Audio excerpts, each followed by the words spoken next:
Halo, selamat bertemu kembali dalam pembelajaran sains. Kali ini kita akan belajar tentang perkembangbiakan makhluk hidup. Apa saja yang akan kita pelajari? Kita akan fokus belajar tentang perkembangbiakan pada tumbuhan. Ternyata tumbuhan memiliki dua cara perkembangbiakan, di antaranya perkembangbiakan secara generatif atau kawin dan perkembangbiakan secara vegetatif atau tak kawin.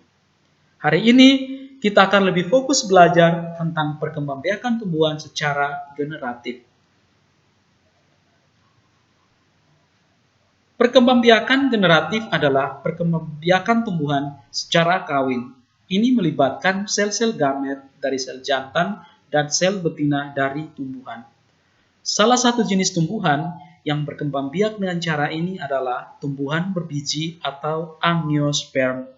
Alat perkembangbiakannya adalah bunga. Nah, biji ini dihasilkan setelah terjadi penyerbukan pada bunga. Nah, ini adalah gambar dari bunga sempurna, contoh alat kelamin dari tumbuhan berbiji. Nah, bunga sempurna ini memiliki bagian-bagian. Yang pertama ada tangkai bunga, dasar bunga, kelopak bunga, kepala putik. Nah, kepala putik ini adalah alat kelamin betina, dan kepala sari. Kepala sari atau benang sari ini adalah alat kelamin jantan, dan yang terakhir ada mahkota bunga. Nah, bagaimana proses penyerbukan atau persarian yang terjadi pada tumbuhan berbiji?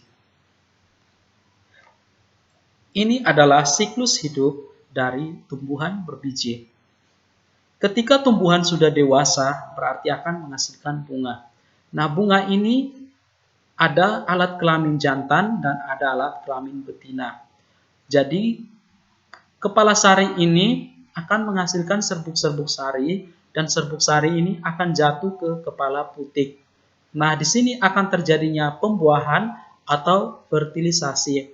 Nah, dari hasil pembuahan ini akan menghasilkan yang namanya sigot. Sigot ini adalah calon dari biji dan buah. Sigot ini akan mengalami perkembangan menjadi embrio.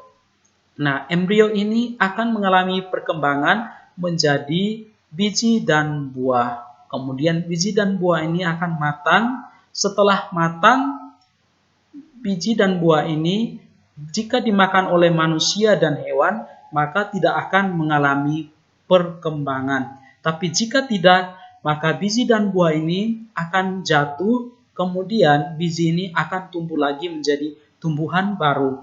Nah, tumbuhan baru ini akan berkembang menjadi tumbuhan dewasa dan akan mengalami siklus yang sama atau akan mengalami reproduksi tumbuhan seperti ini lagi. Nah, ini yang disebut dengan siklus hidup dari tumbuhan berbiji atau angiosperm. Selanjutnya, jenis-jenis penyerbukan yang terjadi pada tumbuhan generatif. Ini yang pertama, penyerbukan sendiri. Penyerbukan sendiri yaitu jika serbuk sari dan putik berasal dari bunga yang sama. Jadi serbuk sari ini jatuh ke kepala putik pada bunga yang sama. Ini yang namanya penyerbukan sendiri. Selanjutnya ada penyerbukan tetangga. Penyerbukan tetangga jika serbuk sari terbang ke bunga yang berbeda tetapi masih dalam satu pohon. Jadi serbuk sari ini dari bunga yang satu ke bunga yang lain tetapi masih dalam satu pohon. Kemudian yang berikut penyerbukan silang. Kalau penyerbukan silang, jika serbuk sari jatuh ke kepala putik bunga di pohon yang lain tapi masih sejenis. Jadi tanaman lain tapi masih satu jenis, itu yang penyerbukan silang. Dan yang terakhir adalah penyerbukan bastar. Nah, penyerbukan bastar ini yaitu penyerbukan yang terjadi jika serbuk sari jatuh di kepala putik pada bunga tumbuhan yang jenisnya berbeda. Atau bisa dikatakan di sini ada lain bunga, lain tanaman, lain jenis. Oke, mudah-mudahan kalian bisa paham ya tentang penyerbukan bastar ini. Selanjutnya, bagaimana proses penyerbukan ini bisa terjadi? Ternyata penyerbukan pada tumbuhan generatif itu melalui beberapa perantara, misalnya lewat angin, air, hewan, atau bahkan manusia. Nah, tumbuhan yang biasa dibantu penyerbukan oleh angin adalah jagung, padi, dan gandum. Kalau yang dibantu oleh air, contohnya ganggang. Kemudian yang dibantu hewan, misalnya mawar, melati, kenanga, dan bunga sepatu. Kemudian hewan yang bisa membantu penyerbukan adalah burung, kelawar, dan serangga seperti lebah, kupu-kupu, dan kumbang. Kemudian yang terakhir, yang bisa dibantu oleh manusia adalah vanila dan salak.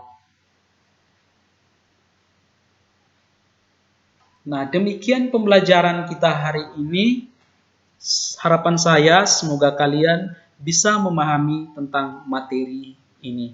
Selanjutnya kita akan melanjutkan pembelajaran kita pada kelas selanjutnya tentang perkembangbiakan tumbuhan secara vegetatif. Sampai jumpa.